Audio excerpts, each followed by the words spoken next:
This got me kicked out. Am I the asshole for refusing to use my income to pay back my fiancé's debts to his family?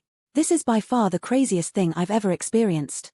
My fiancé and I have been together since we were teenagers, and his grandparents, who raised him, have never liked me. They've spent years putting me down, calling me names, criticizing me, and generally treating me like I'm the problem in their family. For the last 7 years I was a Psalm raising our son while my fiancé worked.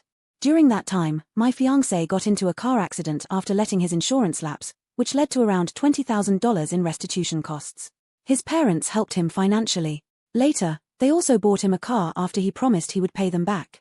The car is completely in his name, not mine, and I was never involved in the agreement and was never asked to repay anything.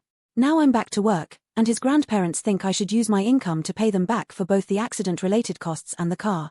They say that because I stayed home instead of working, their grandson needed financial help and they're owed repayment from me too.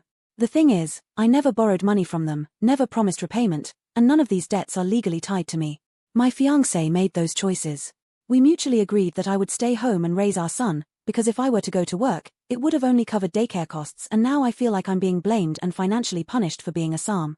Realistically, my entire first year of income would go toward paying his parents back instead of helping our household, our son, or our future.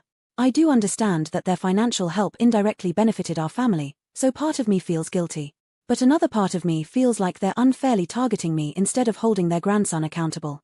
AITAH for refusing to take responsibility for paying them back. Edit to add, many people keep asking why I have a 7-year-old child and was Psalm for all of those years. There are 700 plus comments as I'm writing this edit, and I can't find all of the comments asking that question, so here's the explanation for that. Our child is about to be 6, however. I got pregnant at 16 on birth control, had a job at the time of getting pregnant, but was in and out of the hospital the entire pregnancy due to complications. There was a certain point where I couldn't work anymore during pregnancy, so I kind of view the pregnancy as also Psalm, and so really, it's almost 7 years in October. Our son started kindergarten this past August and I immediately started applying to jobs. I'll say again, I couldn't work because all it would do was pay for daycare, and our child has been medically complex with tons of doctor's appointments that we would have had to take him out of daycare for, several times per week.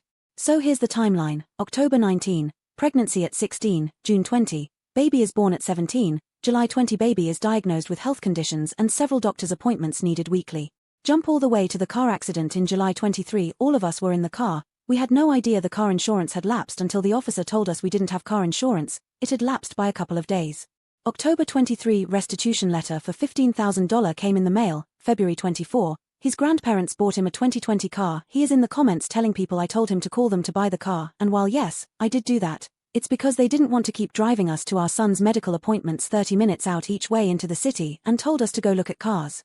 The car was a wonderful deal, so I told him to call them to take a look at it. Jump to now, May 26. I am a couple of weeks out from starting my new job and am more than happy to, at the very least, split the household bills. The entire problem and why I made this post was because I was told that the entirety of my checks were to go to his family, and IDK call me a B*TCH or anything you want, but I'm not down with that.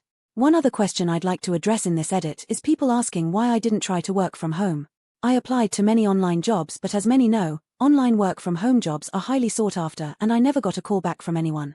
I couldn't do walking dogs because I am a wheelchair user and that just wouldn't work. Submitted by you Baby Bunny 3, link, comments.